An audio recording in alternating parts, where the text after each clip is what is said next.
I am incredibly thrilled that we are all here together in this room where we can hug, we can dance, which I got a chance to do last night, we can cry, we can remember together, we can organize, and we can hope. We are here together in this union. In this union. This incredible dynamic force for justice.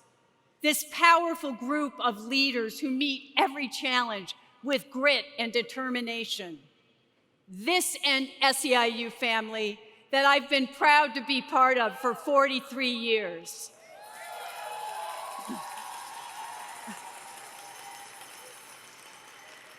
This family that has lifted me up higher than I ever thought I could go, that has held me through incredible struggle and pain, and through triumph and joy, always there, always ready. This family, cette famille, esta familia, that reaches across the US, Canada, and Puerto Rico to fight for justice. The experience I have had to be the president of the International Union of the Service Employees has been the honor of my life.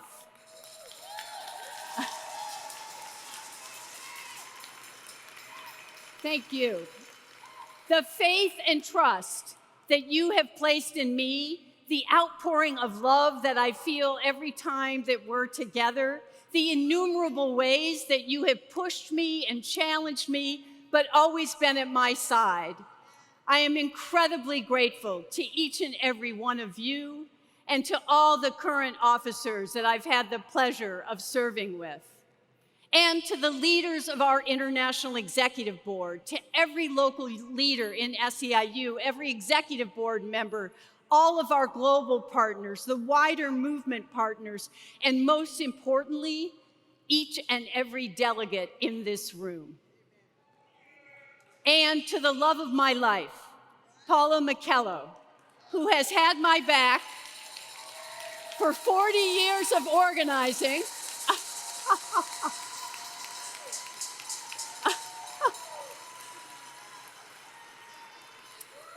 For 40 years of organizing and 35 years of marriage, Paula has sacrificed her own organizing and strategic campaigning to make me your strategic campaign, and I'm incredibly grateful. Thank you.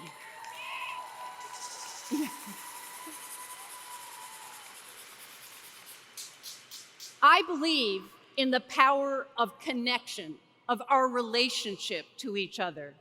And I believe how that connection moves the spirit amongst us. I believe that when people are on fire for justice, there's nothing that we can't do, that we make the impossible possible inside of SEIU. I believe when you're knocked down and getting back up. I believe in saying when you're wrong and learning and then getting better. I believe in reaching for each other when we have a struggle instead of turning away. I believe in forgiveness, and I believe in organizing, and I believe in hope. I believe in this union. I always have, and I always will.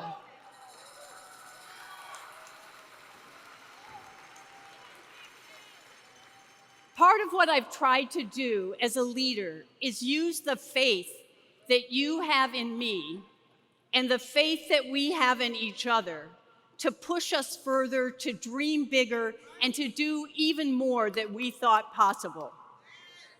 Let's take the fight for 15 in a union. $15? November of 2012? Really, Mary Kay? Are you crazy? Many of us in this room said, no, that's impossible. But some of us persisted. And so did the brave fast food workers who made clear to the whole world that they weren't working for pocket change as teenagers. They are moms and dads trying to take care of their families. And you know what? Their courage to go on strike, to face down a multinational global corporation sparked something.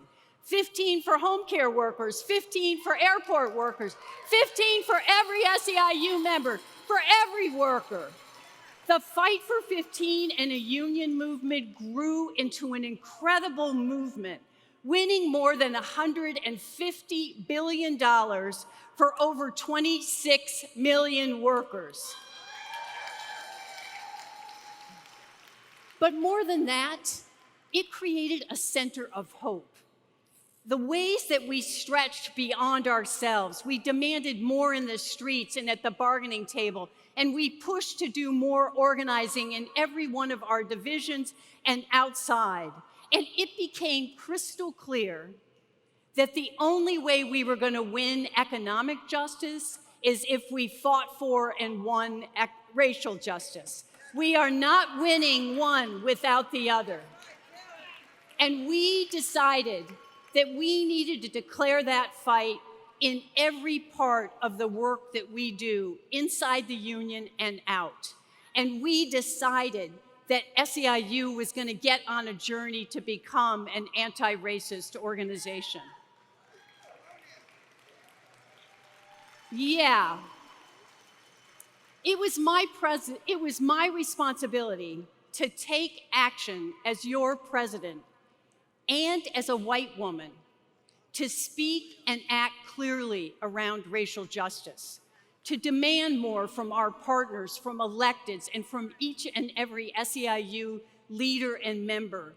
And I expect that responsibility to carry on and sit with every white leader in this room.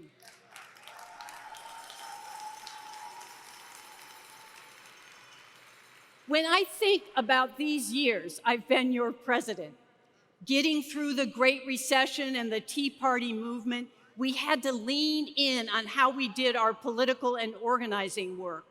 We stood together when a politicized U.S. Supreme Court got it wrong on both Harris and Janus, and we declared, oh, no, no, no, you're not going to weaken our union. We are going to rise and strengthen our union. We declared, together we rise. Through Trump's presidency, when we won back governorships in the Midwest and stood up for our Muslim neighbors and LGBTQ community and our union movement. Through COVID, when we demanded respect us, protect us, pay us. And through the racial reckoning, when a police officer murdered George Floyd, we took to the streets with our strike for Black lives. And now, with inflation and the impossible cost of living, as corporations make record profits and jack up prices, we're reaching beyond 15 and demanding even more. We're organizing in each one of our industry, and we're fighting for sectoral changes across industries. And now, as we are witness to mass killings and the grief of war, as we watch terrors unfold in Israel, Palestine, Ukraine, Sudan, Congo, Haiti, and in too many more places around the world, we fear for our families, for all people, for our future. But still, we rise. We demand peace, and still we have hope, because through all of it, we come together as a powerful union family. We reach for each other. We lead differently. We fuel movements. We unite in this union because we are nowhere near done.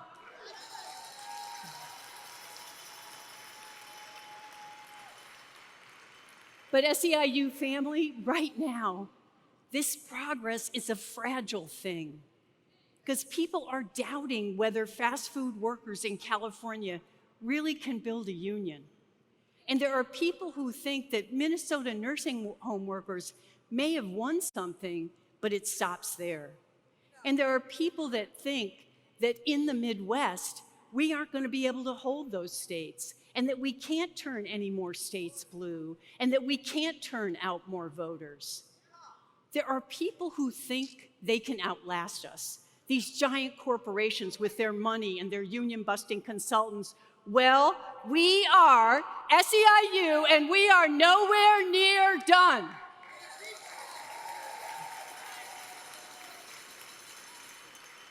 Fast food workers in California are building a strong, powerful statewide union.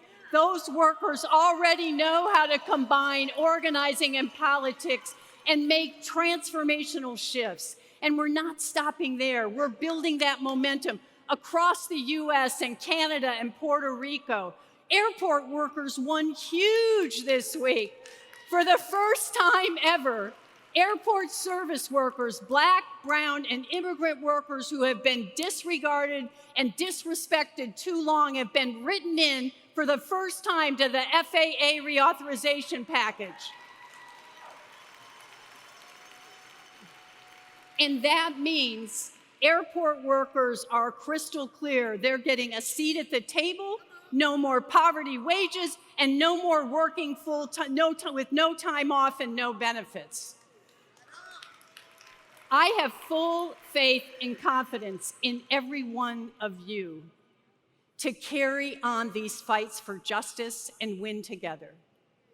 Bigger than ever before, bigger than I've ever been able to imagine.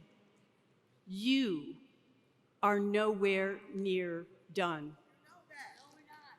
As I stand here today and I look out at all of you, I see another generation of dreamers and doers and of stories and storytellers, of the next 100 years of SEIU, of the future I cannot wait to see you all create.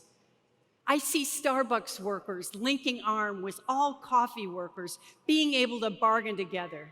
I see fast food workers who are going to move from California to every state to create industry councils and be able to join together in a union all across North America. I see airport service workers and childcare workers and home care workers and nursing home workers who are ready to hold elected officials accountable, to rewrite the rules and write them in. I see hospital and mental health, higher education faculty and staff, corrections officers, security, janitorial, and municipal workers who keep our communities going and who's caring about people they serve and how much their work impacts the quality of everyone's life. I see member political organizers ready to make sure that authoritarians does not hold sway in the US, Puerto Rico, and Canada in 24 and 25 elections. I see leaders and champions for justice who won't stop until every worker has a union and every person lives with dignity. Listen, SEIU family, you've heard me say this before. There's a reason that billionaires and corporate predators and racist politicians fear the power of workers, why they fear the power of our unions, why they fear the power of this union. Yeah, this union. They try to divide us by race and scapegoat immigrants, to keep workers of color from a seat at the table, and to limit our voting and civic engagements. Because in our unions, we challenge their grip on power. Because when we build worker power, we build political power, we build the power to change the future, and not just to change it, but to win the future once and for all. We know that we have to demand transformational change and write new rules that include every worker and push back on the billionaires and the bosses who could not do your jobs if they tried.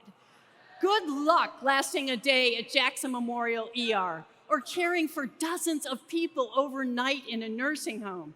I'd like to see any of the rich white men who are so desperate to hold on to control get through a rush at Starbucks or a shift at Waffle House. Yeah. I'd like to see them get through one single day as a classroom aide or keep things straight as a city clerk. Canada's 1%ers would throw in the towel after 10 minutes at a bottling plant or at a beer distributor. Do you think the millionaires in Congress and their billionaire PAC donors who bail out the airlines could handle a shift at any airport in America? Imagine how quickly they'd fall apart if they had to clean the buildings where they have their fancy offices. The work you do is essential. The work you do is valuable. And you matter. Your dreams matter. And in this union, we dream together. We dream of a future beyond our current imagining. We dream of a world that is safe and just.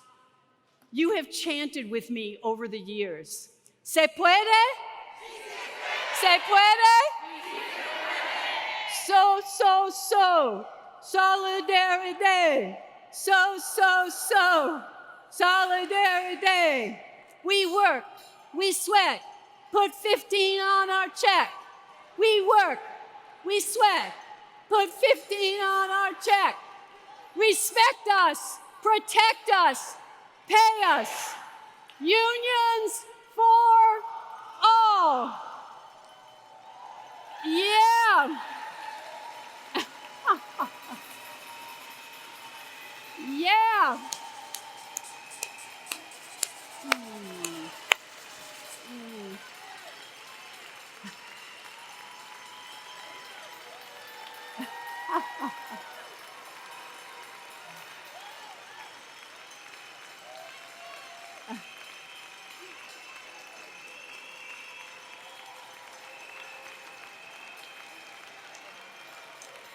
My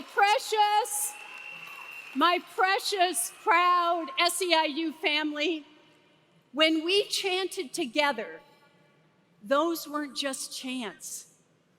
They were declarations of our faith. They were promises that we made to each other.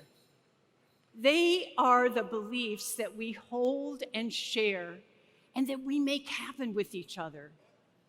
Those were dreams that we were speaking into existence. And my dream, my most fervent hope, is to see the next generation of multiracial leaders in this union win the future. And I have never been more certain that you can. And I'm so grateful for you dreaming with me all these years. ¿Se puede? ¿Se puede? Muchísimas gracias, SEIU.